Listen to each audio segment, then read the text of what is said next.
ബാലേന്ദ്രന്റെ കാര്യത്തിലും അങ്ങനെ തന്നെയാ. വർഷം 23 കഴിഞ്ഞു. മാരേജിന് മുമ്പുണ്ടായ ഒരു അഫയർ. ഈ അടുത്ത കാലത്ത് അറിഞ്ഞത് അതിലൊരു മകളുണ്ടെന്ന്. നീയും അയാളും തമ്മിൽ എന്താ വ്യത്യാസം? നീ അയാളെക്കാൾ ബെറ്റർ ആണോ? അല്ല. നിങ്ങൾ മൂന്നുപേരെയും ബാലേന്ദ്രൻ പൊട്ടം കളിപ്പിച്ച് നിർത്തിയേക്കുക. അതറിയാമോ നിങ്ങൾക്ക്? അത് നിനക്കെങ്ങനെ അറിയാം? അവളെ കടപ്പാട്ടൂര് കൊണ്ടുവന്നപ്പോ മുതൽക്കുള്ള ഓരോ കാര്യങ്ങളും ഞാൻ ആലോചിച്ചു നോക്കി. ബാലേന്ദ്രൻ ഒരു സ്നേഹം ഇല്ലായിരുന്നു അവളുടെ അടുത്ത്. ഞാൻ അവളെ പറ്റി എന്ത് കുറ്റം പറഞ്ഞാലും മൂളി കേൾക്കും. അലീന മകളാണെങ്കിൽ ഒരു അച്ഛനെ സഹിക്കാൻ പറ്റാത്ത പോലെയൊക്കെ ഞാൻ അവളെ പറഞ്ഞിട്ടുണ്ട്. ബാലേന്ദ്രൻ മരം പോലെ കേട്ടോണ്ടിരുന്ന അല്ലാതെ ഒരക്ഷരം വേണ്ടിയിട്ടില്ല. ആദ്യമൊക്കെ അയാൾ സഹിച്ചു, ക്ഷമിച്ചു. ഗതി കേട്ടപ്പോഴാ അയാൾ പ്രതികരിച്ചു തുടങ്ങിയത്.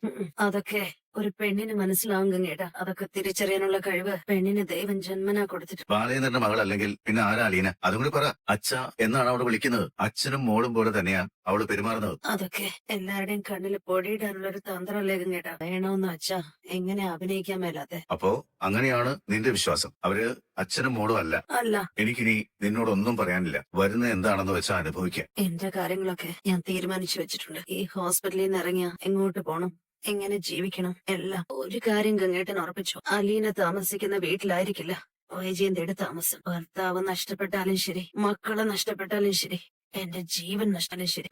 ഓക്കെ, നന്നായി വരട്ടെ. ഞാൻ പോവാ. എപ്പോഴെങ്കിലും എന്റെ ആവശ്യമുണ്ടെന്ന് തോന്നിയ ഒന്ന് വിളിച്ചേരെ. നിങ്ങളുടെ കാര്യം ചെയ്താൽ മതി. ഹോസ്പിറ്റലിലെ ബാക്ക് യാർഡിലേക്ക് വാ. അവിടെ ഒരു വാഗമരുന്ന് അവിടെ പാർക്ക് ചെയ്താൽ മതി. ഓക്കെ, കണ്ടല്ലോ അല്ലേ? കണ്ടു. ബാലേന്ദ്രനെ പൊരിക്കുമെന്നാണോ അവള് പറഞ്ഞത്? അത് പുഴുങ്ങുന്നാണ്? അവളുടെ സ്വഭാവം മാറ്റാൻ പറ്റത്തില്ല ബാലേന്ദ്ര. ഇല്ലല്ലേ? എന്നാ പിന്നെ ഞാൻ എന്റെ സ്വഭാവം മാറ്റാം. അതാണ്ട് ഇങ്ങനെ കൈയും കൂപ്പി അവളുടെ മുന്നിൽ ചെന്ന് യാചിക്കാം. അല്ലയോ മഹാറാണി, അടിയൻ ചെയ്ത തെറ്റുകൾ പുറത്തു മാപ്പാക്കണം. മഹാറാണി തിരുമനസ്സുകൊണ്ടും തിരുശരീരം കൊണ്ടും ഇനിയും പരപുരുഷന്മാരെ പ്രാപിക്കുകയും ജാരസന്തതികളെ പ്രസവിക്കുകയും ചെയ്തോളൂ. അടിയൻ ഭർത്താവെന്ന ലേബലം വെച്ച് എല്ലാത്തിനുള്ള സൗകര്യം ചെയ്ത് തന്നോളാം. ബാലേന്ദ്ര, ഇത് ഹോസ്പിറ്റലാണ്. ഹോസ്പിറ്റലല്ല, UN അസംബ്ലി ആയാലും നിങ്ങളുടെ സഹോദരിയുടെ കാര്യം പറയുമ്പോൾ എനിക്ക് പറഞ്ഞു വരും. അതാണ് പ്രശ്നം. ബാലേന്ദ്ര, അവള് മാറി വരാൻ സമയമെടുക്കും. അവളുടെ ക്യാരക്ടർ അങ്ങനെ. അവളുടെ ക്യാരക്ടറൊക്കെ എനിക്ക് മനസ്സിലായി. അതേപറ്റി കൂടുതൽ പറയലേ കേട്ടാ. ബാലേന്ദ്ര, കുടുംബം, മക്കൾ, സൽപ്പേര്, മനസ്സമാധാനം, ബിസിനസ് ഇതെല്ലാം നഷ്ടപ്പെട്ടാലും ശരി, നിങ്ങളുടെ പെങ്ങടെ തൊലി ഞാൻ ഇടിക്കും ജീവനോടെ. ഞാൻ പോട്ടെ. ആയിക്കോട്ടെ, ഞാൻ ടാക്സി വിളിച്ച് ചേർത്തിന് ഞാൻ കൂടെ ഒന്ന് കാട്ടിത്തരാം. വേണമെന്നില്ല, പറഞ്ഞാ മതി. പോരാ, ടാക്സിയിൽ ചെന്ന് കയറുന്നവരെ എനിക്ക് നിങ്ങളോട് ചില വർത്തമാനങ്ങൾ പറയാമല്ലോ. മറ്റേ മണ്ണുണ്ണികളോട് പറഞ്ഞിട്ടൊരു കാര്യമില്ല. ആരാ? നിങ്ങളുടെ ഹരിജമാരെ. തലക്ക് ഇത്തിരി വെളിവുള്ളത് കേട്ടോ. നീ പറയാനുള്ളതൊക്കെ പറഞ്ഞോ. കേൾക്കാൻ ഞാൻ ബാധ്യസ്ഥനാണ്. അതാണ് ഞാൻ പറഞ്ഞ വെളിവ്. ആ ബോധം. വാ, ടാക്സി ഞാൻ കാണിച്ചു. വൈറ്റ് എടുത്തില്ലായിരുന്നു. എടുത്തു. ചാറ്റിലുണ്ട്. തലവേദനയുണ്ടോ? ഇല്ല. വൊമിറ്റിംഗ് ടെൻഡൻസി എന്തെങ്കിലും? ഇല്ല. ശ്വാസതടസ്സം? ഇല്ല ഡോക്ടർ. ഗുഡ്. എല്ലാം നോർമൽ ആണല്ലോ. BP, ഓക്സിജൻ ലെവൽ, പൾസ്, പെയിനിങ്ങിനുണ്ട്. വേദനയുണ്ട് ഡോക്ടർ. പെയിൻ കില്ലർ ഒന്നും പോരാ. അതെല്ലാം ശരിയായിക്കോളും. അതൊത്ത് വെറിയിടാൻ കേട്ടോ. ഉറങ്ങുന്നുണ്ടോ നന്നായിട്ട്? രാത്രിയിലെ വേദന കൂടുതൽ. ചിലപ്പോ ഉറക്കം പോവും. നൈറ്റ് നമുക്ക് കോൺസെൻട്രേഷൻ കൂടും. നമ്മള് മാത്രമേ ഉള്ളൂ. അല്ലാതെ രാത്രി അവൻ കാത്തിരിക്കുന്ന വേദനകളൊന്നുമില്ല. കേറി ചെന്നോളൂ. അമ്മയെ കാണാൻ വന്നതല്ലേ? അതെ, പുറത്ത് വെയിറ്റ് ചെയ്യുമായിരുന്നു. ഡോക്ടർ ചെക്കപ്പിന് വന്ന് പോയതേ ഉള്ളൂ. അമ്മയ്ക്ക് ഇപ്പൊ എങ്ങനെയുണ്ട്? ഇങ്ങനെ കിടക്കണം കുറെ നാള്. പെയിനൊക്കെ ഉണ്ടോ? എല്ലാം ഉണ്ട്. നീ ഇന്ന് കോളേജിൽ പോയില്ലേ? ഇല്ല, അമ്മയെ കാണുമെന്ന് തോന്നി. ഞാനിങ്ങനെ കിടക്കുന്ന കണ്ടിട്ട് എന്നാ കിട്ടാനാ? ക്ലാസ്സിൽ പോയിരുന്ന് പഠിക്കാനുള്ളതിന്. അമ്മ ഇല്ലാത്ത കാരണം ഒന്നിനൊരു ഉത്സാഹം തോന്നുന്നില്ല. കൊല്ലപ്പള്ളിയിലെ താമസം കുഴപ്പമൊന്നുമില്ലല്ലോ. ഇതുവരെ പ്രശ്നമൊന്നുമില്ല. അങ്കിളൊക്കെ ഇപ്പൊ പറയുന്നത് ഞങ്ങള് കടപ്പാട്ടൂരോട് തിരിച്ചു പോണോന്നാ. എന്നതാ കാര്യം? കൊല്ലപ്പള്ളിയിൽ എത്ര കാലം താമസിക്കണോന്ന ചോദ്യം. സ്ഥിരമായിട്ട് താമസിക്കാനും പറ്റില്ലെന്ന് പറഞ്ഞു. സ്ഥിരമായിട്ട് ആര് താമസിക്കുന്നു? ഞാൻ ഈ ഹോസ്പിറ്റലിൽ നിന്ന് ഇറങ്ങുന്നവരെ മാത്രം പിടിച്ചെന്നാ മതി. ബാക്കി കാര്യം ഞാൻ ഏച്ചു. അലീനയുടെ ഭരണം നടക്കുന്ന വീട്ടിലോട്ട് ഞാൻ പോവത്തില്ല. ഇപ്പൊ അച്ഛനും അങ്കിളുമാരായിട്ടുള്ള വഴക്ക് തീർന്നു. അവരിപ്പോ അച്ഛന്റെ കൂടെ ചേർന്ന് നമുക്ക് എതിരായിട്ട് നിൽക്കുക. എനിക്ക് തോന്നി ഗംഗേട്ടൻ ഇവിടെ വന്ന് എന്നെ ഉപദേശിച്ചപ്പോഴേ എനിക്ക് കാര്യം പിടികിട്ടി. അവർക്കെല്ലാം സെറ്റിലാക്കി തിരിച്ചു പോണം. അത്രേ ഉള്ളൂ. അമ്മ വിട്ടുകൊടുക്കാതിരുന്നാ മതി. എന്നാ നീ ഇനി ഇവിടെ നിൽക്കണ്ട. ആശുപത്രിയാ. വല്ല പനിയോ മറ്റോ പിടിക്കാതെ പോവാൻ നോക്ക്. എന്നാ ഞാൻ പോവാണേ. ആയിക്കോട്ടെ. ഞാൻ എത്ര നേരമായിട്ട് വെയിറ്റ് ചെയ്യുന്നു? കണ്ടിട്ട് അത്ര വെയിറ്റ് തോന്നുന്നില്ലല്ലോ. അയ്യടാ, ചളി പറയല്ലേ. നാണമില്ലല്ലോ. കേറ്. എവിടെ പോവാനാ? കഴിഞ്ഞ തവണ പോയത് മറന്നുപോയാ? എന്നത് ഉദ്ദേശം? പറയാം. ഞാൻ ഹോസ്പിറ്റലിൽ പോവാന്ന് പറഞ്ഞ് പോന്നതാ. ഇതല്ലേ സേഫ്. എന്നെ കാണാനെന്ന് പറഞ്ഞാ വീട്ടുകാർ സമ്മതിക്കും. അമ്മല്ലെല്ലാം നിസ്സാര. അമ്മയെ കണ്ടല്ലോ. കണ്ടു. അനുഗ്രഹം വാങ്ങിയല്ലോ. ഒറ്റ മാന്തി വെച്ചത് ഞാൻ. പ്രേമിക്കാൻ ഇറങ്ങുന്നതിനാണ് അമ്മയുടെ അനുഗ്രഹം. പ്രേമം സക്സസ് ആവേണ്ടിയാ. എന്നെ എപ്പോ കൊണ്ടേ തിരികെ വിടും? നാളെ രാവിലെ. ശരിയടി. എടാ, ഇതിലെന്തോ കള്ളക്കളിയുണ്ട്. അവൾ ഹോസ്പിറ്റലിൽ നിന്ന് ഇറങ്ങിയിട്ടിപ്പോ 3-3.5 മണിക്കൂറായി. അവിടുന്ന് ഇവിടെ എത്താൻ ബസ് കയറി വന്നാൽ പോലും 1 മണിക്കൂർ മതി. വെറുതെ ചോദിക്കാം. കടപ്പാട്ടൂര് ചെന്നിട്ടില്ല. അത് ഞാൻ കൃഷ്ണനെ വിളിച്ച് ഉറപ്പാക്കി. എനിക്ക് അവനെ സംശയം. ആ ഗഞ്ചറ്റ് മുടിയൻ. എനിക്ക് ആളെ മനസ്സിലായി. അവൻ അസൽ ഫ്രോഡാണ് കേട്ടോ. അവന്റെ തലയുണ്ടല്ലോ ഒരു തിക് ഫോറസ്റ്റ് ആണെന്ന് വിചാരിച്ചാൽ മതി. സകല വന്യമൃഗങ്ങളും വിഷജന്തുക്കളും അതിന്റെ അകത്തുണ്ട്. എന്നതാ അവന്റെ പേര്? മലേറിയ കേട്ടാത്തൊന്നും ഏതോ നിഷ്കളങ്കൻ പഞ്ചപാവാണ്. ഉടായിട്ടിന്റെ ഉസ്താദ്. അവള് വരുന്നുണ്ട്. നമുക്ക് കാണാത്ത പോലെ വരുന്നുണ്ട് കേട്ടാ. മഴ പെയ്യോ അല്ലേടാ? ഏയ്, അതിന്റെ യാതൊരു ലക്ഷണവും ഇല്ല. നീ എവിടെ ഇരുന്നടി? ഞാൻ ഹോസ്പിറ്റലിൽ പോയി. പറഞ്ഞിട്ടാണല്ലോ പോയത്. നീ എപ്പോ പോയതാ? എവിടെയായിരുന്നു ഇത്ര നേരം? ഹോസ്പിറ്റലില് അമ്മയുടെ അടുത്ത്. ഹോസ്പിറ്റലിൽ നിന്ന് ഇറങ്ങിയിട്ട് 4 മണിക്കൂറായി.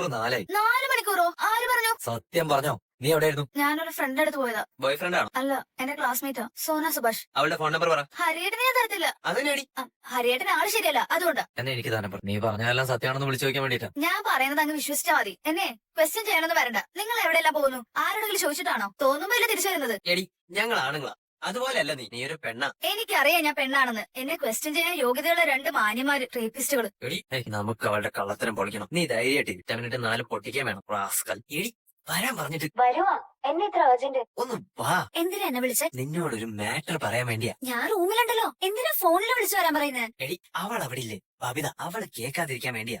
അവള് കേട്ടാലെന്താ? എടി അവക്കൊരു ചുറ്റിക്കളിയുണ്ട്, ഒരു പ്രേമം. അതിപ്പോ ആർക്കില്ലാത്ത? ഇയാൾക്കില്ല. അത് എന്റത് ഞാൻ മാനേജ് ചെയ്തോ. എന്നാല് എന്റത് ഞാൻ മാനേജ് ചെയ്തോളാം. നിന്റേതോ? നിനക്കുണ്ടോ ലൈൻ? ഉണ്ട്, എന്നാ കുഴപ്പം? മനസ്സിലിരിക്കത്തേ ഉള്ളൂ, എവിടെയെങ്കിലും വെച്ച് ഞാൻ കാണണം. ചവിട്ടി കൂട്ടി രണ്ടിന്. ഹരിയേട്ടാ കാര്യം പറ.